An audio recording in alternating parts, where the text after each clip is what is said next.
Hey, in this video I want to talk about how you should write your paper for Long Day's Journey into Night. So if you don't have paper and pen handy, just pause the video and go get some paper and a writing utensil so that you can take notes, so that you know how to do this. Okay, I'm going to try to demystify it for you. It's something you can do, and I want you to follow a plan. So, all right. I'm assuming you're ready to go. The first thing I want you to do is I want you to follow the written instructions very carefully. Okay, so you need to be able to go and... Oh, that bird wants out of his cage, but I'm going to keep him in for a little bit.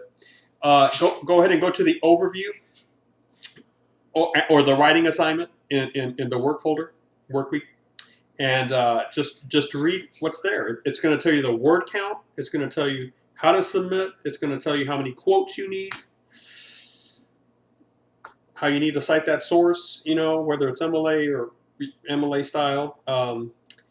So be sure that you pay attention to the written instructions, all right? But here I just want to talk about kind of what I'm expecting to see. All right, so once you have the nitty-gritty of the basics down, word count, you know, all that, let's get to actually designing the paper. I want to see a two-tier title, okay? So a two-tier title has two titles to it, a main title and a subtitle right after it, okay? And it's usually separated by a colon, although there are other things that can separate the two titles on the top of your page as you're writing, you know, your essay. You can have a question mark, maybe an exclamation point, separating them. A semicolon and a colon never separate main title from subtitle, okay? Usually for college writing, a colon, two dots right on top of each other, comes between the main title and the subtitle. That's called a two-tier title. If you have only one title up there, like just one title, your main title and nothing else, that's a one-tier title. You don't need to separate it from anything else because that's all you got, right? Now, the thing about a two-tier title is that you are actually more familiar with them than you think, okay? If you've done any sort of work with databases or academic journals, you know what I'm talking about. But if you haven't, you've seen these if you've seen nonfiction books, okay? So I've got three here. I'll just show them, okay? This is one about YouTube and Netflix. And, no, actually, it's about Netflix. And when it comes to cover art, to jacket art, okay, the bigger title is your main title, and then here's your subtitle. So if I were to put this, you know, into an essay, or maybe at the top of my own page, if this were my title and I was writing an essay, it would be Binge Times, colon, right, and then inside Hollywood's furious billion-dollar battle to take down Netflix. Now, I'm just going to park here for a little bit. Notice that the main title is kind of catchy, kind of short-ish. And then the subtitle really comes out with some keywords and some detail and kind of gives you a hint as to what's going to be the angle or the approach of the book, right? So that's what I want you to do with your title. I want you to think, hey, I've got a character, you know. I want to make sure that that character you're looking at, you know, is in the subtitle somewhere. You got to tell people that you're focusing on that character. And Long Day's Journey ought to be in there too, because you need, you know, right off the bat, tell people that the paper is going to be around Long Day's Journey. Okay, time out really quickly. Because the title of your essay is your essay at the top of your work, you don't have to put your own title and quotation marks up there, okay? However, in this case, I'm expecting to see the name of a play in there. Okay, Long Day's Journey into Night. And names of plays are italicized. In other words, they've got that slanted, you know, font. Could be any font style, but if you slant it, it's italicized. If you leave it straight up and down, it's Roman type. And it's Roman with a small r. I mean, all these little crazy details. I don't know why I told you that, but I did. There you go. But when they tell you go ahead and use Roman, they're not necessarily saying like a Roman font. They're just saying leave your letters straight up and down. Don't slant them. If you slant them, it's called italics. Now, for college writing, you use italics for book names, play names, names of newspapers, names of movies. There's and that's really just a convention for college. Like the Wall Street Journal, they don't italicize their book names. I can show you right now the latest book review in the Wall Street Journal, and they are not italicizing it. So that's house style, okay? I think here in college, a lot of your professors are going to want you to use APA or MLA or Chicago manual style, and they will be employing italics usually for book titles. So you're going to have kind of an interesting title, aren't you? You're going to have a main title and a subtitle, and I want to see the name of the play somewhere in there. And because it's the name of a play, it needs to be italicized. The rest of your title is just regular type, okay? All right, so let's look at some more, and be creative, by the way. You got 2 titles to work with. Pack them. Listen, the title is extremely important, okay? I know we're not really gearing for this or even talking about this at this stage of your college career, but were you to go on for your master's or your PhD and you actually enter the world of publishing, your research is going to get archived in an ocean of research. And really the most important thing, well, one of the most important things is your 2-tiered title, because when someone goes goes into the databases and to find work on whatever topic they're writing on, if you've written on that topic, they're going to they might find 3,000 results, and I guarantee you they're not going to open each result. They're going to look only at the titles, right? Thank you for agreeing with me. They're going to look only at the titles, and you got to be able to tell them what you're writing about, what you're thinking, a hint towards your thesis, all that sort of stuff. It's a wonderful thing. It's a work of art, really. I want you to really work on your title. Okay, here's another one, okay? I'm sorry for the glare. Let's see if we get this situated right. But it's Dreamers and Schemers, okay? Now, notice again, short main title. And then I have a longer subtitle where more information is delivered. I'm just going to read it to you, okay? Dreamers and Schemers, I would put colon here. How an improbable bid for the 1932 Olympics transformed Los Angeles from dusty outpost to global metropolis.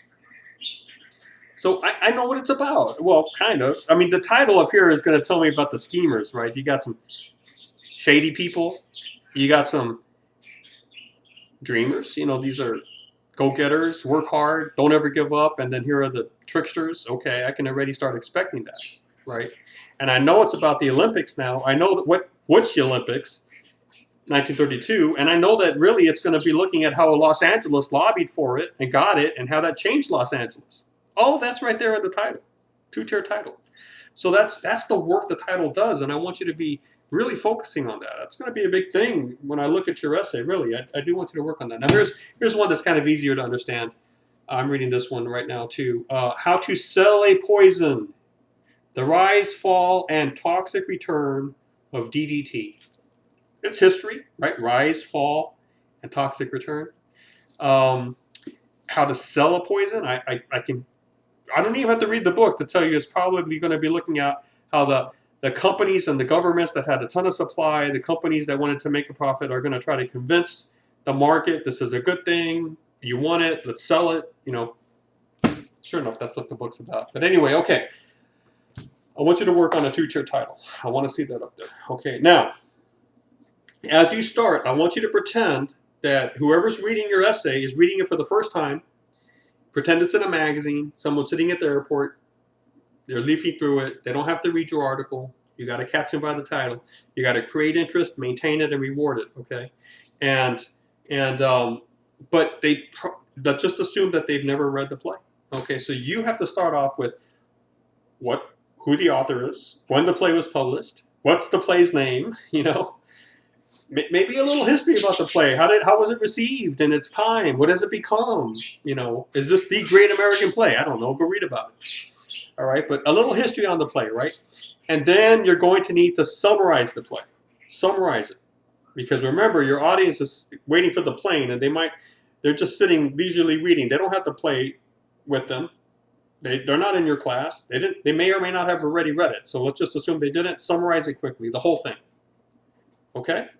And I really want you to kind of focus on the family focus and what Eugene O'Neill was saying. You know, what was this big point? What's this play all about, right?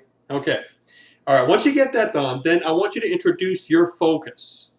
You know, in this paper, I'm going to examine a certain character to see how this person furthers that goal or that point, or how this person operates to drive that point home. What this person does in the play. Focus on the person. By the way, I'm okay if you use first person pronoun, the I, the me, the my. I know some people might tell you not to use that for college writing. That's a bunch of baloney. If you give me 10 of these books, 5 of them are going to be using the I, the me, the my. So why in the world would I keep that off your tell you can't use it? That's a fake rule. So just use it carefully, but when you're talking about your plan, how you're going to organize it, what you're going to do, yeah, say I think this play is about, I'm going to focus on this. Go for it, okay? Now, let's recap. Two-tier title, quick history of the play, the author, when it was published, summary of the play. Now it's time to say, this is the character I'm looking at. Then talk about your character. Bring it in. Bring your thoughts and observations in. That's your space. That's where it's going to happen for you, okay? And then, now once you're done with that, it's time to close. How are you going to close? Well, there are a couple ways, and I'm going to give you one suggestion because I don't want this video to be very long, but hey, if your paper reads well and you choose another way to close it and it works, there's no way I'm going to take points off for that. You know what I'm saying? I mean, if it works, it works. So you can come up with a unique and different way to close, but I would say, hey, family, it's a modern play. How does this relate to today? What does this have to say about today's family? So I think it's a pretty good plan to just finish by saying, reminding the reader of when the play was published and what the cultural scene was kind of like, what the family was kind of like then, and say, but today, how many years later, figure out how many years later, this amount of years later, things have shifted in the family. The family looks different. Would Eugene O'Neill even recognize some of the families that are legally operating as families? I mean, okay, so if the contours of the family has shifted, does what he say about the family still apply? Is it still worth reading today? How can it help the family today? I'm just saying, bring the lesson that you learned and apply it to today's family. I think that's a pretty decent way to close the essay, all right? Listen, I want you to have confidence here. There's not a lot of ways you can go wrong here. Just talk about the character, share your thoughts. Make sure that when you finish your essay, you go back, you check for grammar, you check for proof, you see how it reads, but it's going to be all right, and just have some confidence. You've got a pretty good plan. Get the thing done, and I want you to kind of enjoy it, because this is what we do as humans. We tell each other stories, and we remember the good ones. We do. We write the good ones down. We tell the good ones to our kids. We set up brick and mortar buildings to teach stories to people like you. We turn them into movies. We do a lot of things with stories. Stories are incredibly close to us. And you know how to think about a story. You do. So do it, because you can do it, and you can write a good paper here, and put the time into it. Give it the thought it deserves, because if you do that, you actually give yourself a reward. I talk about the main job of an author, no matter what you're writing, is to create interest, maintain it, reward it. But this time you can give yourself a reward, because if you really put the time into this, you'll be remembering the Long Day's Journey into Night 10 years from now, and it'll be a good thing. That's how you grow intellectually. You got to pick your stories, you got to know them, you got to think about them, and you got to keep them close. Okay, so let's do that with this.